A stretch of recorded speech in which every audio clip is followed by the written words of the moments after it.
Story about young black men and their inability to treat each other in a humane way.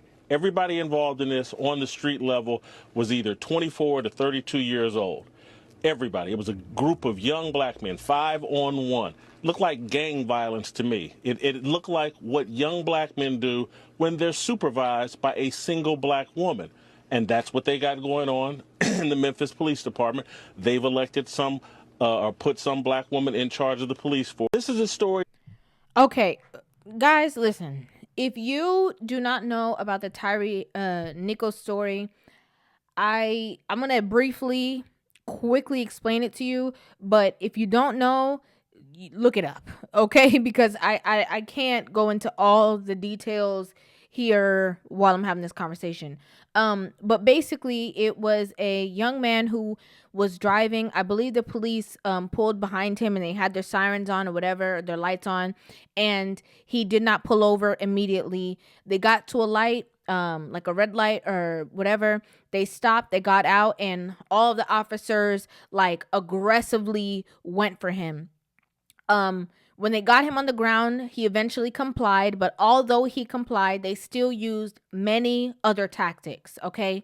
They used what is it, the tasing method, the I forgot what the thing is called, pepper spray, they the baton. They literally used all these other tactics after he had already complied.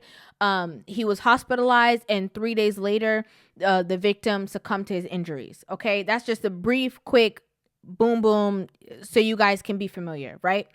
Now, so this is obviously a live news broadcast, and there's this gentleman on here who is expressing his disdain towards the police officers involved, and he went as far to say that this is what happens when young black men are raised by single mothers.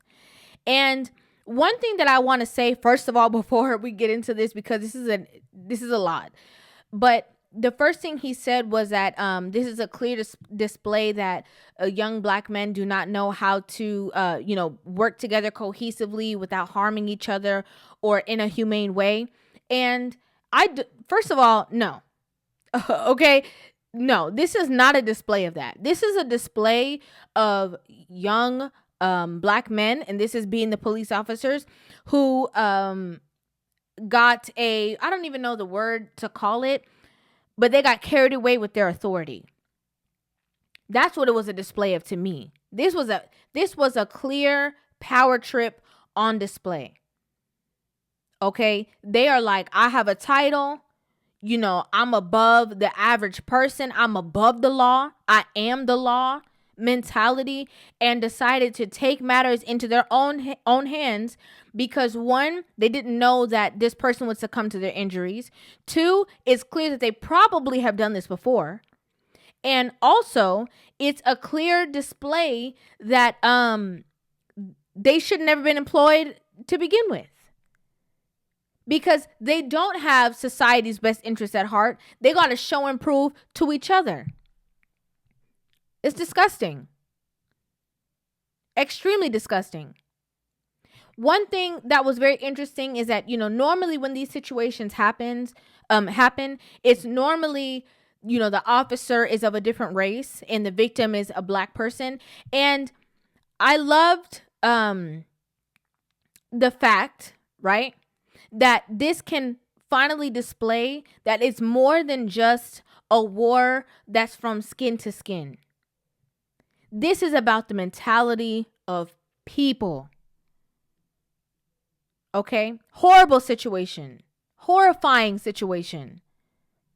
But it exposes that it's about civilians, the regular folk, and the police force. But it's not just about race. It's about people who have that power tripping mentality. That sick mentality that I can take matters into my own hands if I feel like it because I'm above the law.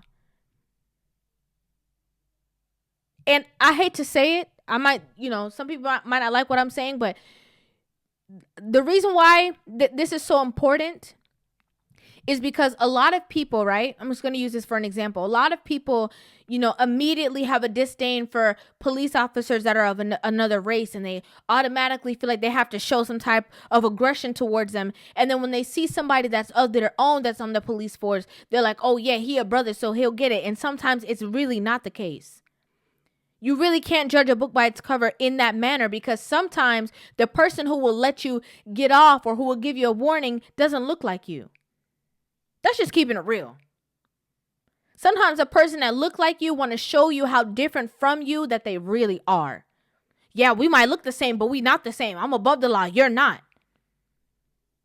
I'm going to unleash all my aggression on you because Massa said so. Y'all, come on. Y'all know what I'm talking about. Those who know. I'm just keeping it real. Now, one thing is that he instantly, he did talk about how they look like they were all, affiliated or whatever. And yeah, because like y'all jumping at this point. I mean, 2 of you could have put this person down and put his hands behind his back, put handcuffs on him. Why did it take 5? Y'all acting like y'all in a clique. I'm pretty sure that's not what they hired you for. It's crazy. So now 1, 2, 3, 4, 5, all of them lost their job immediately. Immediately.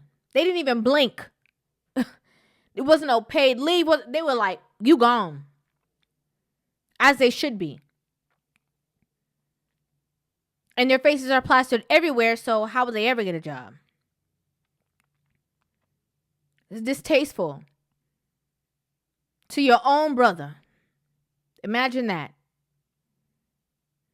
So then another thing that he said was, the gentleman who was speaking on the video, is that, this is what happens when a lot of young men are raised by single mothers. And listen, people ate this man up for saying that. They called him Jigaboo.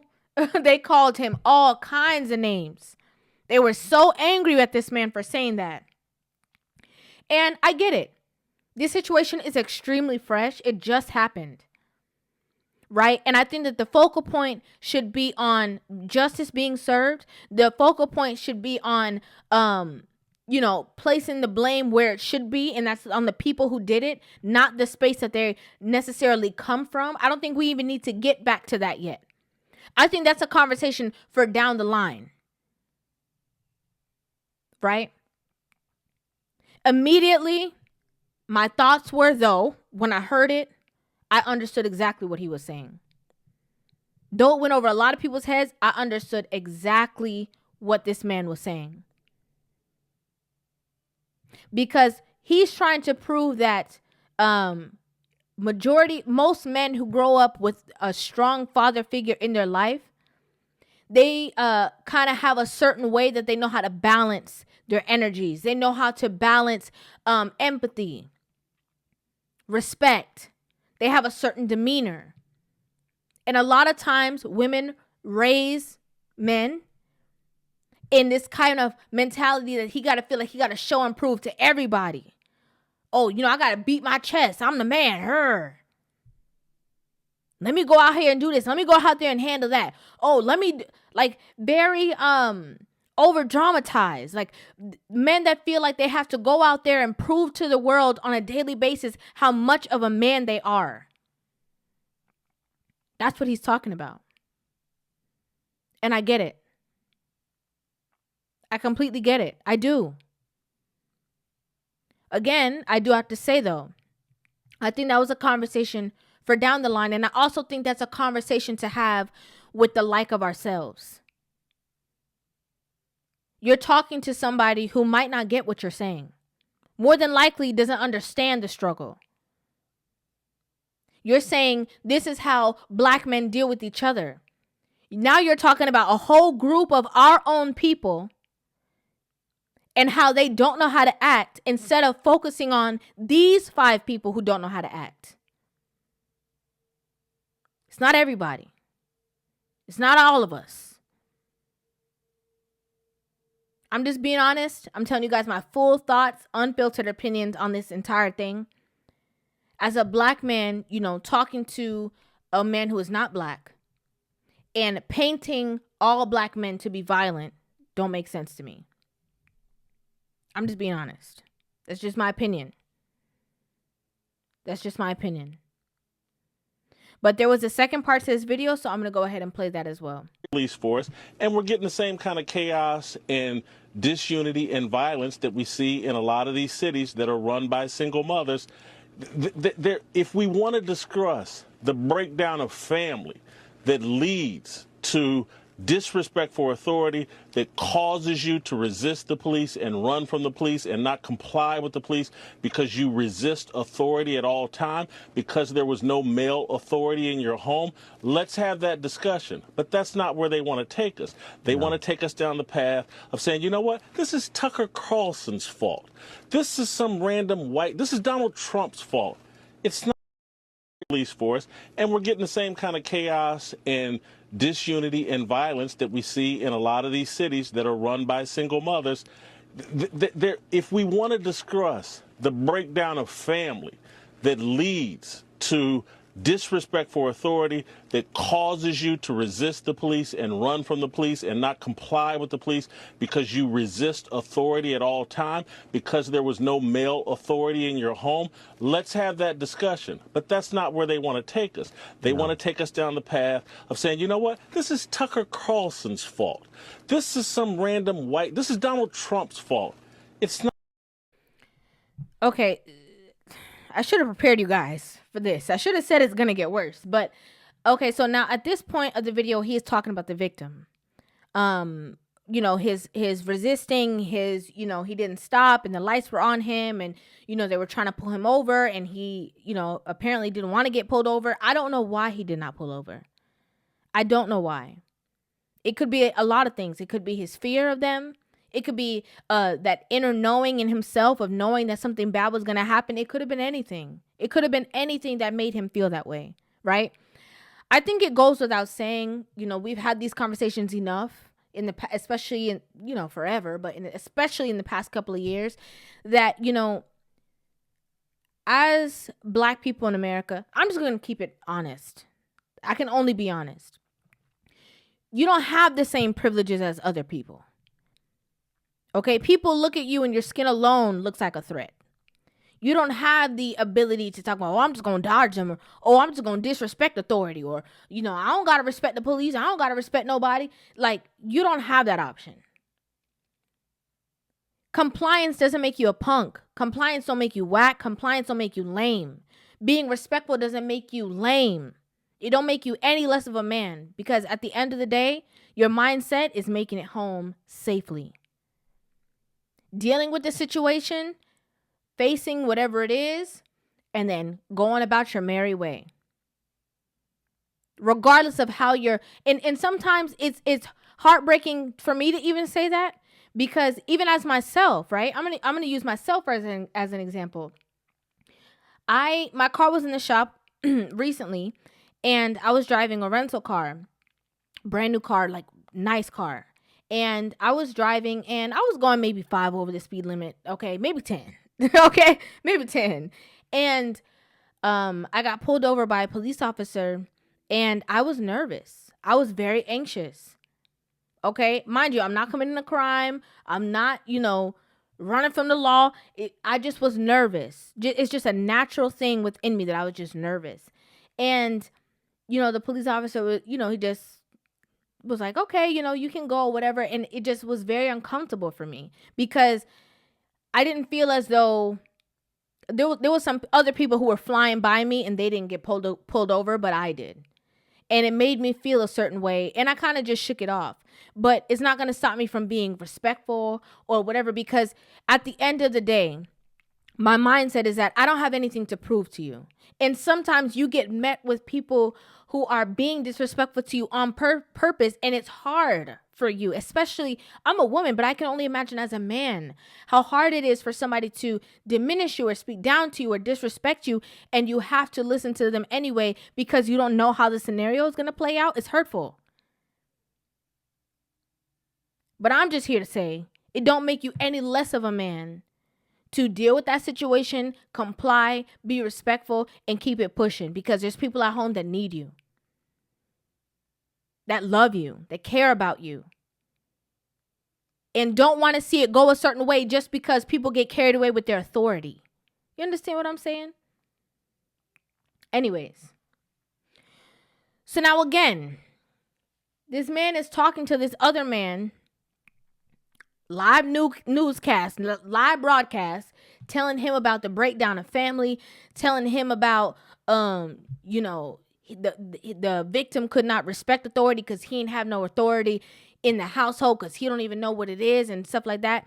And this, again, I think that if this man had brought a panel of black men together, powerful black men who are, whether they are in politics or whatever, and brought a certain panel of men together and had a conversation about the root of problems in our communities, about, what things can go left and can go right, and, the reason why certain things happen. If that was a panel of people who have shared the same struggle together and they were all having a conversation about what we can do to progress, this would have been way better received.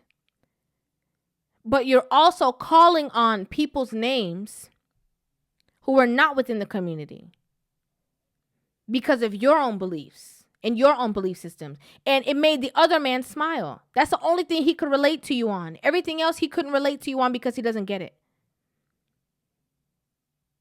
He can only believe what he's hearing and the stereotype. But from a brother to a brother, he don't get it. They're on the outside looking in. You're on the inside. You're on the inside, you got to the outside, and now you acting like an outsider. I'm not going to break it down. Those who know, know. But I thought it was, again, though I can understand what he's saying, right? Where some people don't respect authority, or some people, one, we don't know the full spectrum of what happened with this victim. We don't know. Victim. And two, he immediately changed and acted like this person was not a victim, regardless of. Many other people could do that and be driving down the road for miles and can live to tell you the story. Let's just talk about it. I think if he wanted to keep the focal point on the police officers and go into depth, although, again, I still believe that he needed a platform to talk about it with like-minded people, I understand. But to go as far to the victim and kind of like, make it seem as though the victim was this way and that way and change the narrative and start blaming, I don't agree with that. We need to keep the focal point on who the focal point needs to be on. Shine the spotlight on the people who did it. Have the deeper conversation on a brother level where it can be heard. Because after this, listen, if y'all would have saw the comment thread, people was eating this man up. Nobody's going to hear you now.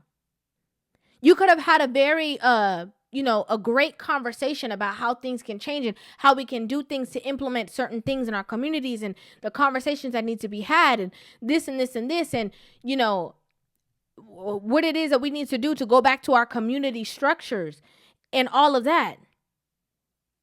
But you making it seem like, oh yeah, there's nothing to see here, people. Just black on black crime as usual. Ain't no victim. They all, thugs. That's crazy. That, to me, that in itself is inhumane. But that's, again, this is all my opinion. This is all my opinion. I want to know your opinion in the comment section down below. I send my blessings, my thoughts, my prayers to his family.